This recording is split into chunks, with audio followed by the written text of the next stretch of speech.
বাবা আমার একটা শত্রু আছে যে কিনা আমার পিছনেই পড়ে আছে, তার খেল খতম করতে চাই। আরে এই জঙ্গলির কাছে না এসে আমার সাথে চল, ভালো সাধু আছে। আ আ দাঁড়া, তোকে মজা দেখাচ্ছি। আরে বাবা আমাকে নিচে নামাও, আমার ভয় লাগছে। আ আ আ আ আ যা ওর চুল নিয়ে আয়। হ্যাঁ যাইতেছি। আরে ভাই সালা, দাঁড়া সালা। আরে আমার চুল। বাবা এই নাও। আরে এ কোথায় আসলাম? আরে আরে ইয়ে হয়ে গেছে, কেমন মজা। আরে এটা কি করছো আমার সাথে? হা হা কেমন মজা বল। এখন দেখো আমি কি করি। হ্যাঁ বাবা করো করো। আরে এ তো ল্যাংটা হয়ে গেছে। হা হা হা হা।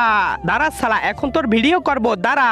আরে আরে এটা করিস না, ভিডিও করিস না। আরে আরে বাবা বাবা এক কাজ করো, ওকে পেটে ঘুষি মারো।